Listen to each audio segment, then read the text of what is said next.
नमस्कार, स्वागत है आपका हमारे चैनल पर। उत्तर प्रदेश विधानसभा चुनाव के बीच भारतीय जनता पार्टी को छोड़कर समाजवादी पार्टी में शामिल होने वाले स्वामी प्रसाद मौर्य ने अब पडरौना की सीट छोड़कर फजल नगर भाग चुके हैं। स्वामी प्रसाद मौर्य, आपको बता दें कि जिस तरीके से बीजेपी की तरफ से बड़ा दावपेच चला गया है आरपीएन सिंह को लेकर, अब ये दावपेच भारी पड़ता हुआ नजर आ रहा है स्वामी प्रसाद मौर्य के ऊपर। इस बीच आपको बता दें कि आज समाजवादी पार्टी की तरफ से 3 प्रत्याशियों की लिस्ट जारी की गई है, जिसमें जनपद लखनऊ, कौशाम्बी और कुशीनगर के प्रत्याशियों का नाम दिया गया है। तो वहीं कुशीनगर के फाजिल नगर से अब स्वामी प्रसाद मौर्य चुनाव लड़ेंगे, तो वहीं सिराथू से श्रीमती पल्लवी पटेल और सरोजनी नगर से श्री अभिषेक यादव, यानी कि ये 3 लोगों की आज लिस्ट जारी की गई है समाजवादी पार्टी की तरफ से। अगर हम अहम मुद्दे पर बात करें तो ये अहम मुद्दा आकर टिकता है स्वामी प्रसाद मौर्य की तरफ से, क्योंकि जब से स्वामी प्रसाद मौर्य ने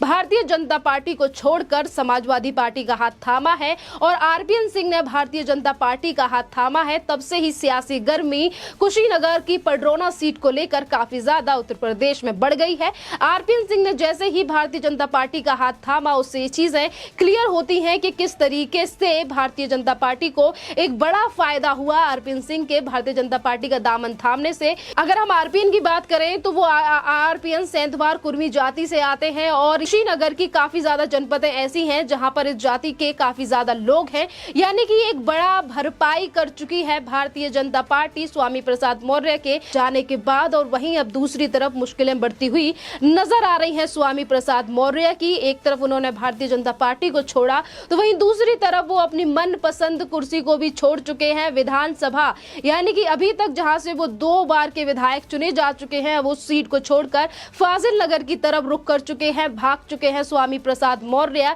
यानी कि इस बार विधानसभा की राहें बहुत ज्यादा आसान नहीं दिखाई दे रही हैं स्वामी प्रसाद मौर्य के लिए, क्योंकि अभी तक स्वामी प्रसाद मौर्य का कहना था कि आरपीएन सिंह को तो समाजवादी पार्टी का कोई भी नेता हरा देगा, ये कौन सी बड़ी बात है और बीजेपी के लिए कोई ज्यादा फायदा नहीं होने वाला आरपीएन सिंह के भारतीय जनता पार्टी का दामन थामने के बाद। और आज वही आरपीएन सिंह के डर से किस तरीके से भाग रहे हैं स्वामी प्रसाद मौर्य, आज ये प्रदेश की जनता से नहीं रुका है। और इसी बीच आपको ये भी बता दें कि जिस विधानसभा से डरकर आज भाग चुके हैं स्वामी प्रसाद मौर्य के, अब वो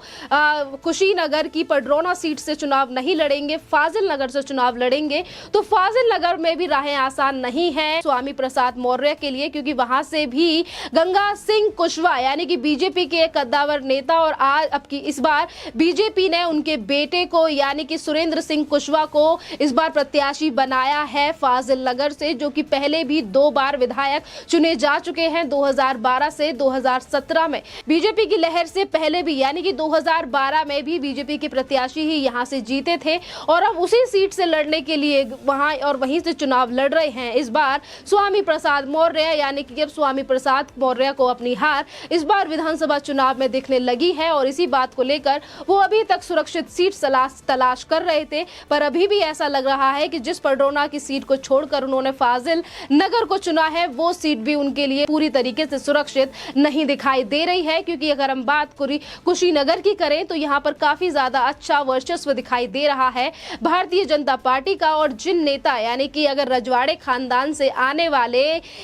आरपीएन सिंह की बात करें तो इनकी जो जाति के लोग हैं वो काफी ज्यादा कुशीनगर में है और इसीलिए इनका ज्यादा प्रभाव है और अब उन्होंने भारतीय जनता पार्टी का दामन थाम लिया है। आसपास अगर गोरखपुर की भी बात करें तो वहां पर भी आरपीएन सिंह का काफी ज्यादा अच्छा प्रभाव है और अगर फाजिल नगर की भी बात करें तो यहाँ पर कुशवाहा जाति के काफी ज्यादा लोग हैं और उन्हीं जाति, यानी कि इसी जाति का, यानी कि जो सुरेंद्र सिंह कुशवाहा है वो भी इसी जाति से आते हैं। तो इसीलिए इस बार 2022 के जो चुनाव है इसमें बीजेपी की पक्की जीत यहाँ से नजर आ रही है, यानी कि अपने ही पैर पर कुल्हाड़ी मार चुके हैं अब स्वामी प्रसाद मौर्य। पहला उन्होंने भारतीय जनता पार्टी को छोड़ा और दूसरी तरफ जिस मकसद से उन्होंने सपा को चुना था, समाजवादी पार्टी को चुना था कि उनके बेटे को समाजवादी पार्टी से टिकट मिल जाएगा रायबरेली से, पर वहां से भी रायबरेली के ऊंचाहार से वहां से भी टिकट नहीं दिया गया समाजवादी पार्टी की तरफ से स्वामी प्रसाद मौर्य के बेटे को। यानी कि एक तरफ बेटे को टिकट नहीं मिला और दूसरी तरफ बेटा जहां से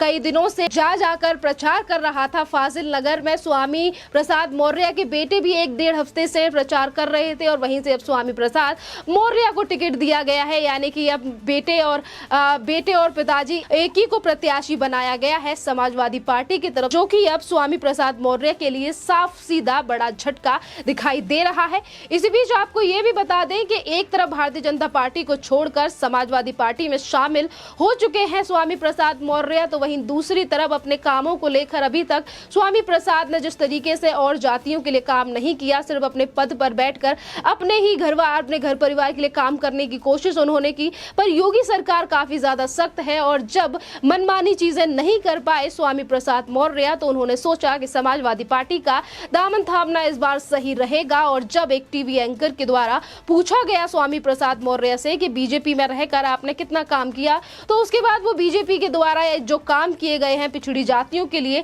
उनके लिए गिनवाने लगते हैं कि हमने ये सब काम किए। यानी कि एक तरफ उन्होंने भारतीय जनता पार्टी को छोड़ा तो उन्होंने इस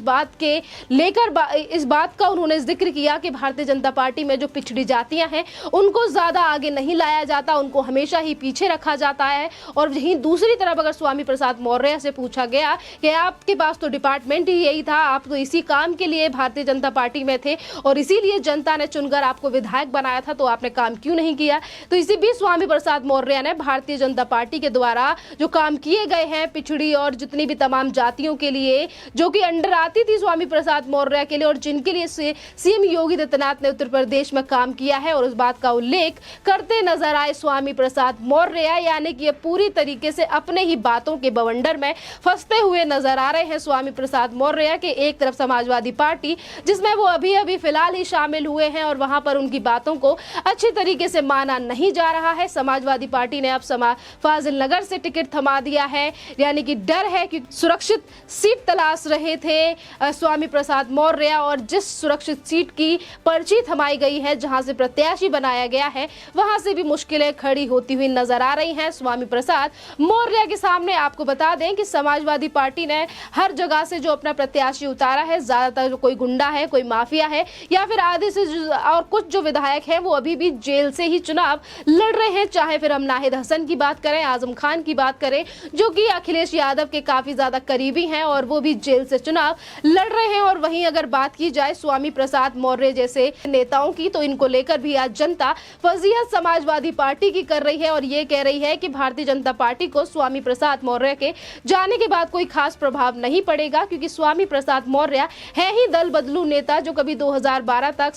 बसपा में रहे, उसके बाद भारतीय जनता पार्टी में और अब सपा में चले गए। और अगर अगला इलेक्शन आएगा तो यही स्वामी प्रसाद मौर्य कांग्रेस में जाते हुए दिखाई देंगे और उसके बाद इनका राजनीतिक करियर पूरी तरीके से खत्म हो जाएगा, क्योंकि दल बदलू नेताओं के ऊपर जनता ज्यादा विश्वास नहीं करती। जहां एक तरफ इस तरीके के तंज कसे जा रहे हैं स्वामी प्रसाद मौर्य के लिए, तो वहीं दूसरी तरफ लोगों का कहना है भेड़ को एक दिन वहम हो गया कि गडरिया उसकी ऊन से मुनाफा कमा रहे हैं, तो वो कसाई के साथ चली गई और इसी तरीके की टिप्पणी की जा रही है स्वामी प्रसाद मौर्य के लिए। और स्वामी प्रसाद मौर्य के द्वारा जो दिए गए प्रवचन, यानी कि जिस तरीके से वो भारतीय जनता पार्टी के ऊपर तंज कस रहे थे, जब उन्होंने भारतीय जनता पार्टी को छोड़ा, उन्होंने कहा कि मैं जिस पार्टी को छोड़ देता हूं उस पार्टी का सर्वनाश हो जाता है, वो पार्टी हार जाती है। पर आज जिस पार्टी में समाजवादी पार्टी में स्वामी प्रसाद मौर्य गए हैं, आज वही पार्टी गर्त में जाती हुई दिखाई दे रही है, क्योंकि प्रदेश की जनता आज अगर किसी पर निशाना साध रही है तो वो स्वामी प्रसाद मौर्य हैं। और दूसरे नंबर पर है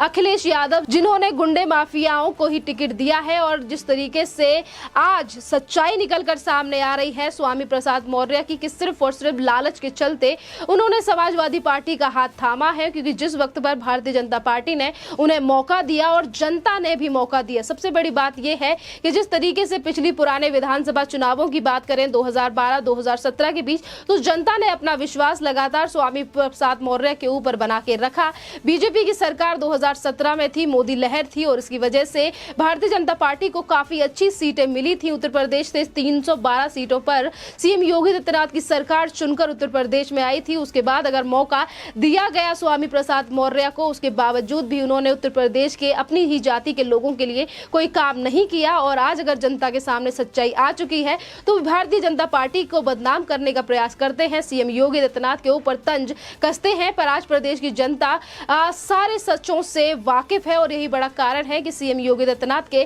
फेवर में ज्यादा लोग दिखाई दे रहे हैं। और वहीं दूसरी तरफ अखिलेश यादव और स्वामी प्रसाद मौर्य के ऊपर सिर्फ तंज कसती ही नजर आ रही है उत्तर प्रदेश की जनता। जनता। इस टॉपिक पर आपका क्या कहना है, आप हमें कमेंट करके जरूर बताइए। धन्यवाद।